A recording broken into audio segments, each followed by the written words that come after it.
You haven't made a decision in weeks, not because you don't know what to do, but because nothing moves. The days run on autopilot, the thoughts repeat, and the feeling of being stuck between two versions of your life hasn't lifted. That has a specific timing, and it breaks in the next 48 hours. Mercury has been retrograde in Pisces for 3.5 weeks.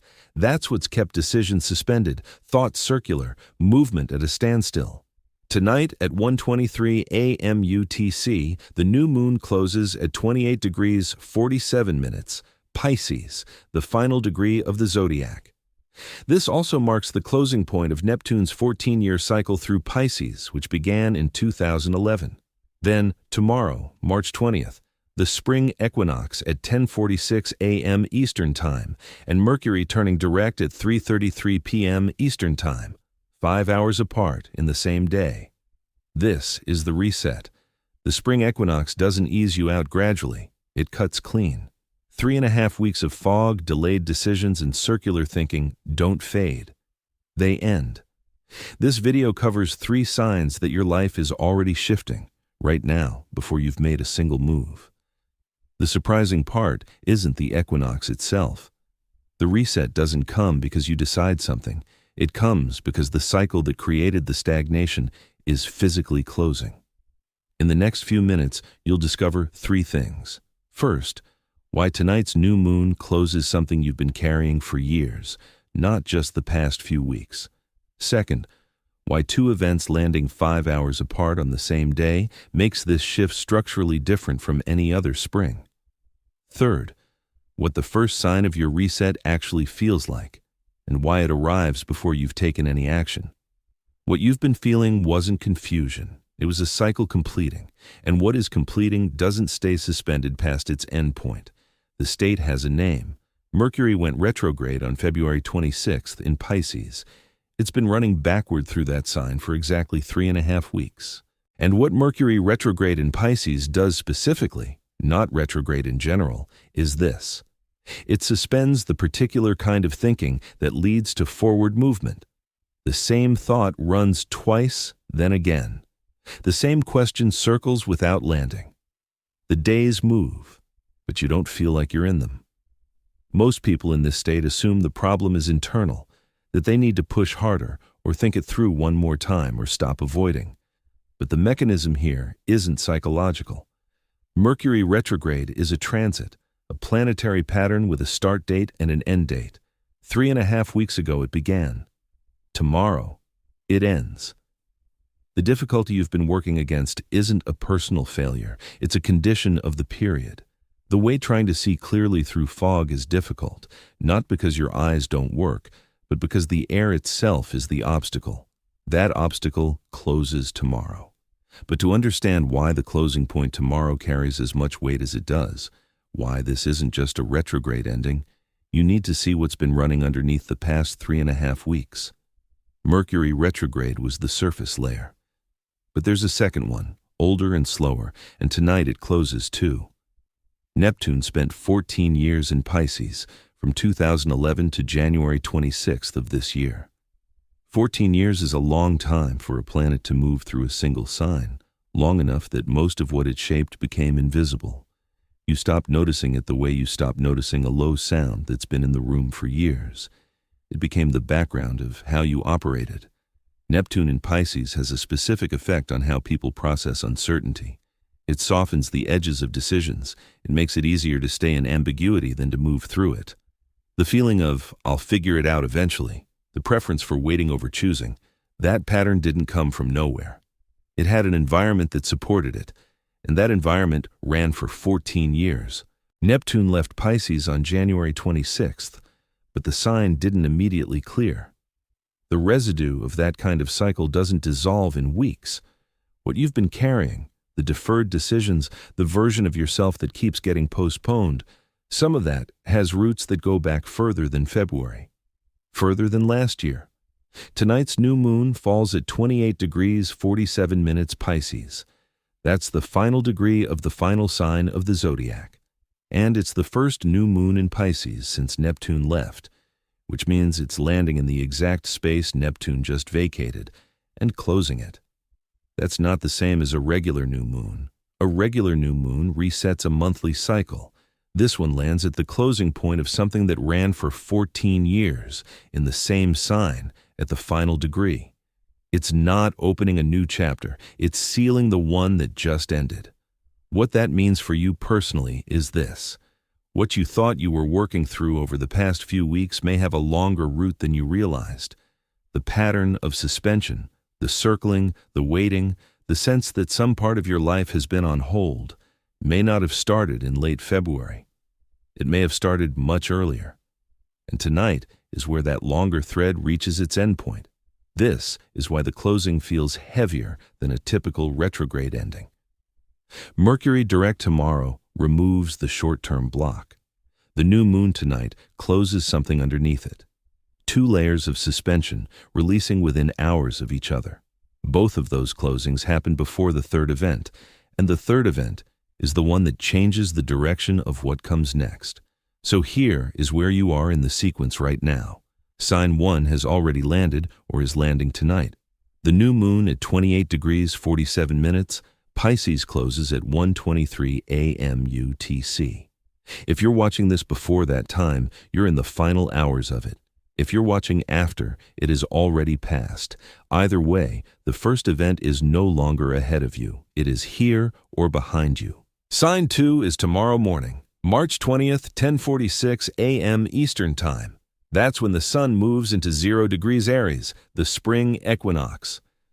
This is not the same as the seasonal shift most people describe as a gradual warming, a slow return of light.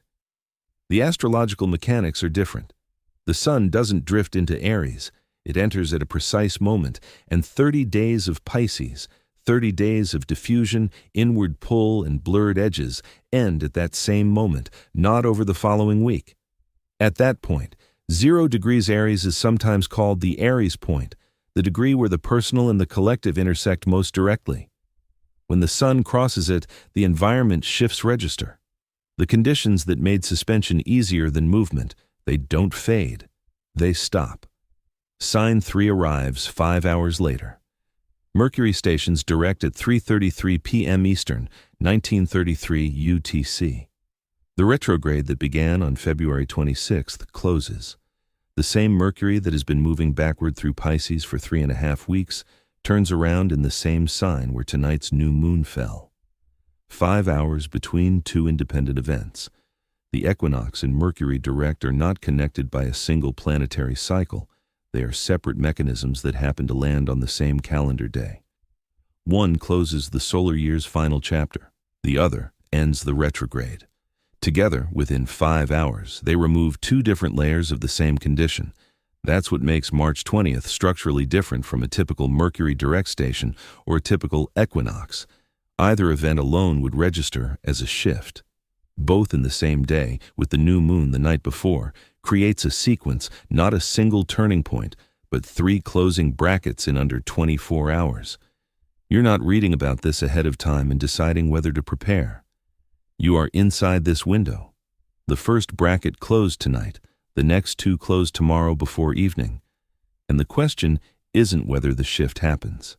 The question is what it actually feels like when it does, and why the first sign of it arrives before you've done anything at all. Most people waiting for a shift expect to feel it as something arriving. More energy, sudden clarity, a decision that finally makes sense. The feeling of knowing what to do and being ready to do it. That's not what happens first. What Mercury retrograde in Pisces does over 3.5 weeks isn't just delay decisions. It distorts the signal. Pisces is already a sign that dissolves edges. It's not built for binary choices or hard lines. Mercury moving backward through it doesn't just slow things down. It places a kind of filter over how you perceive what's in front of you. Options that were clear start to look equally valid or equally uncertain. A decision you were close to making starts to seem more complicated than it actually is. The thought you've had 100 times doesn't land, it just circles. This matters because when Mercury stations direct tomorrow, what changes isn't that you suddenly receive new information. The situation hasn't changed, the options are the same. What changes is that the filter lifts. And what was already there, the direction you already knew, the decision that was already forming, becomes visible again. The decision didn't go anywhere. You just couldn't see it clearly. That's the first thing to understand about what tomorrow actually produces. It's not a delivery of new answers. It's a removal of what was making existing answers hard to read. The second piece is the equinox. When the sun moves into 0 degrees Aries at 10:46 a.m. Eastern, the mode of the environment changes. Pisces, as a solar month, runs on internal movement, reflection, processing, a pull toward inwardness. It's the last sign of the zodiac, and its natural motion is completion and release, not initiation. 30 days of the sun in Pisces produces a specific background condition. Decisions feel heavier than they are. Beginnings feel premature. The internal world is louder than the external one. Aries doesn't work that way. At 0 degrees Aries, the direction reverses, not gradually. The sun doesn't ease into it. One moment the conditions favor inward suspension, the next they favor movement. This isn't metaphor. It's the difference between two consecutive solar environments, and the boundary between them is a single, precise moment. What you'll notice first isn't energy or motivation. It's more like the removal of a resistance you had stopped registering because it had been constant for so long. The background weight that made everything feel slightly harder than it should have been, it changes character. Not gone immediately, but different, lighter, less adhesive. That's the first sign of the reset, not a surge, not a revelation, a shift in the texture of the background. Something that had been running as a quiet drag on everything, decisions, conversations, the sense of forward movement, stops pulling as hard. And you notice it not because something new appears, but because something that was always there goes quiet. This is also why the reset arrives before you take any action. The change in condition happens at the level of the cycle first. Your response to it comes after. You don't decide to feel the shift and then feel it. The shift happens, and then, sometimes hours later, sometimes the next morning, you notice that the thing you were bracing against isn't pressing the same way anymore. Mercury direct at 3:33 p.m. Eastern is 5 hours after that. By then, the solar environment has already changed. The retrograde station lands in a different atmosphere than it would have on its own. The mental block clears inside a context that has already shifted direction. That's the compounding effect of two events in the same day. Each one would register alone, but together they don't simply add. They land on top of each other, and the result is different from either one in isolation. What you've been waiting for wasn't a decision. It was the end of the conditions that made deciding feel impossible. Those conditions close tomorrow, and the first sign of that closing doesn't come from anything you do. It comes before that. The three events work on different layers of your life, and they don't all register at the same volume. Understanding which one you're actually feeling and where is what makes the difference between watching this sequence happen and recognizing it in real time. Sign 1 is the quietest. Most people miss it entirely or misread it. The new moon at 28 degrees 47 minutes. Pisces doesn't announce itself. It doesn't produce a moment of clarity or a sudden emotional release. What it produces is closer to a stillness that doesn't quite make sense. You might notice it as an unusual quiet in a thought that had been running for weeks, the one about a situation you couldn't resolve, a relationship that never fully closed, a version of yourself you kept deferring to some later date. Not resolved, just quieter than it was yesterday. If you feel that, a strange flatness where there used to be friction, a question that doesn't seem to pull as urgently as it did, that's sign 1. It's not relief. It's not closure. It's more like something that had been leaning against you has stopped pressing. You don't know what it was. You don't know what changed. You just notice the absence of a pressure that had become so normal you stopped counting it as pressure. That's the Neptune in Pisces cycle reaching its endpoint. Something you've been carrying, not necessarily a single event or decision, but a way of functioning, a pattern that kept certain things perpetually unresolved, reached the boundary of its cycle tonight. What you feel is not the arrival of something new. It's the departure of something old enough that you forgot it was there. Sign 2 is the least internal of the three, and for that reason, some people don't connect it to themselves at all at first. When the sun moves into Aries at 10:46 a.m. Eastern tomorrow, the shift doesn't begin in your head. It begins in the external environment, something that had been stationary, a conversation that was stalled, a situation where the other person or the other side wasn't moving, suddenly does. Not because you pushed it, not because you said something different. The conditions changed, and the thing that was frozen becomes mobile. You might get a message you weren't expecting, a decision from someone else that unlocks your own. An external circumstance, practical, mundane, nothing mystical about it, that shifts in a way that removes the obstacle you'd been waiting on. The equinox doesn't ask whether you're ready for this. It doesn't build toward it. The sun enters 0 degrees Aries and the environment reorganizes. The people and situations around you respond to that reorganization before you consciously feel it yourself.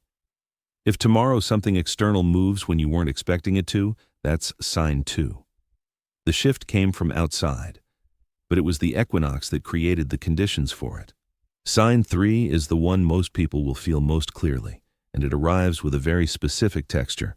Mercury stations direct at 3:33 p.m. Eastern. By then, the solar environment has already shifted, and what Mercury direct in Pisces produces, following 3.5 weeks of retrograde in the same sign, is not a rush of new ideas or sudden decisiveness. It's more precise than that. The decision you've been circling since late February, the one you kept returning to without being able to land, stops feeling like a maze. It doesn't suddenly become easy. It becomes obvious, not in a way that produces excitement necessarily, more in a way that produces a quiet recognition. You already knew this. You've known it for a while. The retrograde was the thing standing between you and your own clarity, not the clarity itself. For some people, sign 3 shows up in communication. A conversation that had stalled reopens. An answer arrives. Something that was in a holding pattern in a relationship, a negotiation, a practical arrangement involving paperwork or contracts or plans, moves. Mercury rules these things, and when it stations direct, the category of life it governs unfreezes. For others, sign 3 is internal. A decision that had felt impossible simply stops feeling that way. Not dramatically. Just the weight of it lifts. You know what you're doing, and you wonder why it felt so complicated for so long. Not all 3 of these will be equally active for you. One will be louder, one might barely register, but at least one of these descriptions fits something specific in your life right now. A situation, a relationship, a decision, a pattern. And if you recognize it, you're already inside the shift.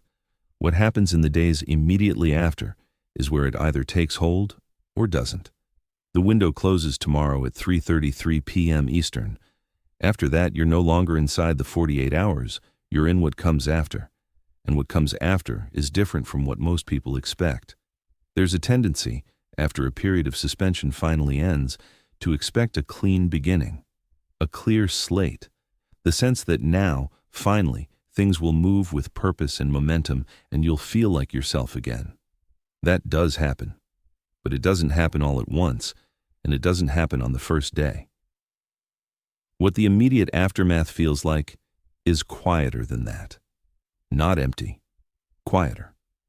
The pressure that was running as a background condition for 3.5 weeks doesn't simply vanish the moment Mercury stations direct. It changes register. You notice it less. It stops being the main feature of how each day feels. But the decisions it was holding in suspension don't all resolve in a single afternoon. What's already moving will continue to move. What was waiting on an external condition, a response, a shift in someone else's position, a practical circumstance that was stuck, starts to come loose. Not because you forced it, because the environment changed and the thing that was frozen no longer has the conditions that kept it that way. But here's what's worth tracking. March 22nd, 2 days after the equinox, the sun reaches 1 degree 50 minutes Aries and meets Neptune there. This is the first exact conjunction between the sun and Neptune in Aries in 14 years. Neptune just entered Aries in late January.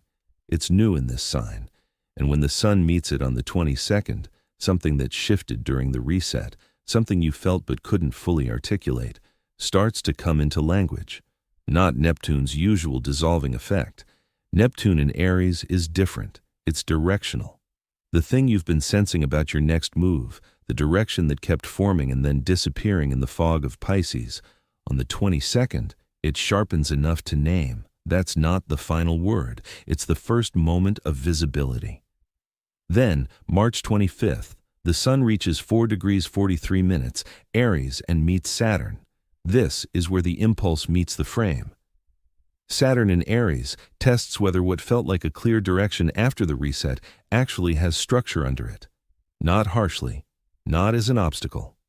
More like, the decision you moved toward between the 20th and 22nd now shows you what it actually requires, what it will cost, what needs to be in place for it to hold. If what you decided or felt or moved toward during the reset has real ground under it, Saturn on the 25th confirms it. It doesn't feel like inspiration anymore. It feels like the beginning of something actual. If it was impulse without foundation, Saturn will show you that too, and that's still useful. Because knowing what doesn't have ground under it is its own form of clarity. This is the sequence. Not 3 events that end on March 20th and leave you standing in a clean open field. 3 events that close a cycle, and then 2 more, 5 days later, that tell you what the closing actually produced. You won't know the full answer on the night of the 20th, but you'll know something. And that something will be different from what you've been carrying. The 3 events are behind you now. What had been accumulating since late February, the retrograde, the final degree new moon, the equinox, landed in sequence and closed. What remains is quieter than what came before. Not resolved, but released.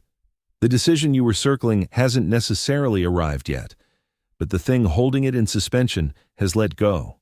Something in this sequence is still unfolding. What the reset actually produced, what it moved, what it cleared, won't be fully visible for a few more days. The process didn't finish. It's shifted. Subscribe and stay close. The next part of this sequence moves quickly.